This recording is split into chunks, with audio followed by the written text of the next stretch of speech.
এই নিয়ে পঞ্চমবারের মতো ঢাকা থেকে বান্দরবান বাইক ট্যুরে যাচ্ছি।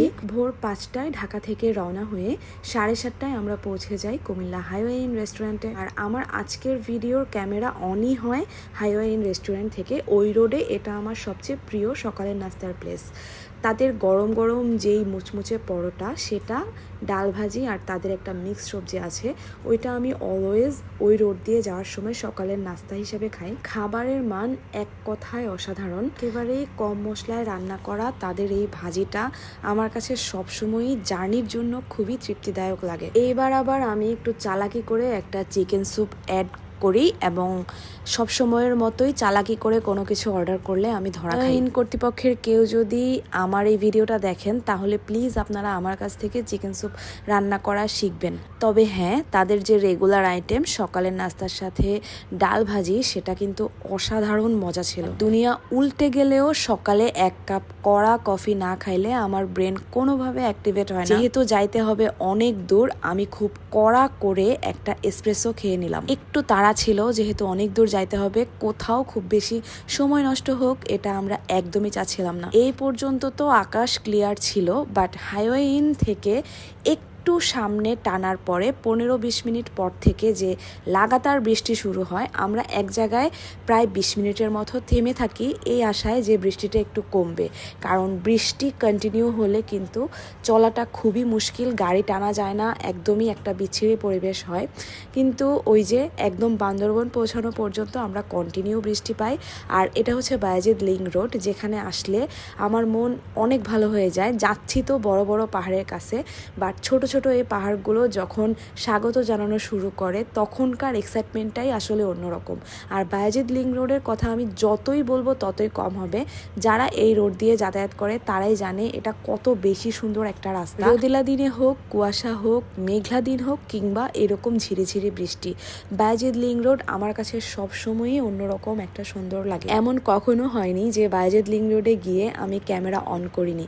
এই যে দেখেন প্রচণ্ড বৃষ্টি হচ্ছে, কিন্তু আমি একটা প্যাকেটের ভেতরে মোবাইল ঢুকায় ক্যামেরা দিয়ে ভিডিও করতেছি। এই রাস্তার সৌন্দর্য আসলেই বলে বোঝানোর মতো না। এখানে আসলে মনে হয় বান্দরবনের একদম কাছাকাছি চলে আসছি, আর বেশি দূর নাই, এটা ভেবে আরো বেশি আনন্দ লাগতে থাকে। বৃষ্টি হওয়ার কারণে গাড়ি খুবই স্লো টানতেছিলাম, এজন্য আমরা খুব একটা আগাইতে পারতেছিলাম না। সাথে রাস্তায় প্রচন্ড ট্রাকের চাপ ছিল, এজন্য খুবই স্লোলি যেতে হয়েছে আমাদেরকে।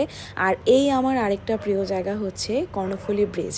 এখানে উঠলেও কেন জানি মনটা অটোমেটিক ভালো হয়ে যায়। আসলে কিছু কিছু জায়গায় আছে এমন যেটা অনেক এক্সাইটমেন্ট এনে দেয়, মনটা অনেক ভালো করে দেয়, মনে হয় গন্তব্যের একদম কাছাকাছি চলে আসছি। এই রাস্তাগুলোর জন্যই আসলে জার্নিটা এত বেশি এনজয়েবল হয়ে ওঠে। ফাইনালি তখন দুপুর প্রায় 2টা, আমরা বান্দরবন শহরে এন্টার করি। অ্যান্ড এই জায়গাটা হচ্ছে যারা বান্দরবন 2-1বার ট্যুর দিয়েছেন তারা খুব ভালোভাবে চিনবেন। এটা মিলনছড়ি চেকপোস্টের সামনে আর একটু এগিয়ে গিয়ে আমরা শৈলপ্রপাত ঝর্ণার পাড়ে একটু সময় অপেক্ষা করি। অনেক দূর যেহেতু জার্নি করে আসছি, কিছু একটা খাওয়া দরকার। সামনে দেখলাম একদম তরতাজা পাহাড়ি বিভিন্ন ফল, একদম ওরা মাখায় বিক্রি করতেছে।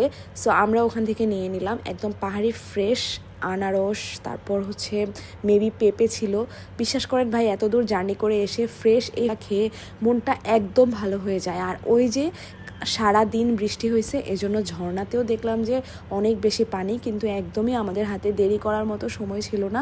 কারণ আমাদের সেদিন বুকিং দেওয়া ছিল চিম্বুকে, এবং ওখান থেকেও প্রায় 1-1.5 ঘন্টার রাস্তা হচ্ছে চিম্বুক, মানে বান্দরবন মেন টাউন থেকে চিম্বুক পর্যন্ত যাইতে 1-1.5 ঘন্টা সময় লাগবে। সো আমরা চাচ্ছিলাম না যে আর বেশি দেরি হোক, একটু তাড়াহুড়ার মধ্যেই আমরা চিম্বুকের উদ্দেশ্যে রওনা দিই। অ্যান্ড ফাইনালি আমরা হচ্ছে চিম্বুক পাহাড়ের কাছাকাছি চলে আসি। অ্যান্ড আমরা আমাদের রুমে চেক ইন করে ফেলি। এই হচ্ছে আমাদের রুমের বারান্দা। অ্যান্ড এটা শুধু চিম্বুক হিল রিসোর্টই না, এটা চিম্বুক পর্যটন কেন্দ্রও বটে। এক পাশে পুরোটা চিম্বুক পাহাড়ের ওপর পর্যটন কেন্দ্র, আর আরেক পাশে গেস্টদের থাকার ব্যবস্থা প্লাস রেস্টুরেন্ট। আমি বলবো যে মিড রেঞ্জের মধ্যে বান্দরবনে আমার থাকা সবচাইতে সুন্দর আর রিসোর্টই হচ্ছে এই চিম্বুক হিল রিসোর্ট। আর ওখানে কিন্তু থাকার জন্য জাস্ট হাতে গোনা কয়েকটা রুমই আছে। এই জন্য আপনারা যদি যান চেষ্টা করবেন কমপক্ষে 1 সপ্তাহ বা 15 দিন আগে থেকে হচ্ছে বুকিং করে দেওয়ার জন্য। আর ওই টাইপের যে রেস্টুরেন্টগুলো থাকে তাদের সিস্টেমই হলো আগে থেকে খাবার অর্ডার করতে হয়, দেন তারা হচ্ছে মেক করে। সো আমরা চেক ইনের সময় খাবার অর্ডার করে দেন ফ্রেশ হয়ে এসে দুপুরের খাবারটা খেয়ে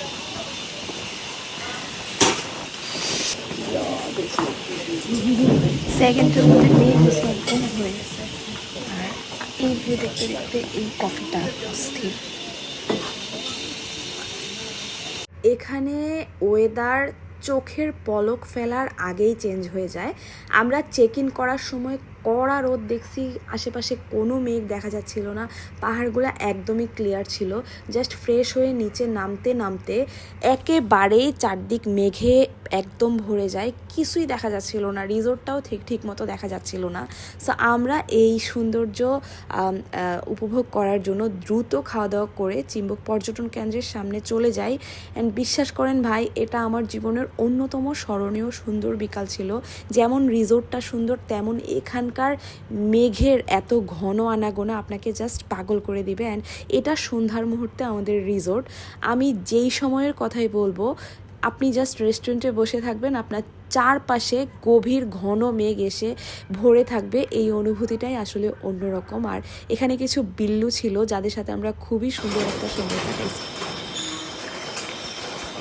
চারিদিকে মেঘ উড়ে যাচ্ছে আর এখানে বসে আরাম করে এক কাপ কফি, একদম স্বর্গীয় স্বাদ।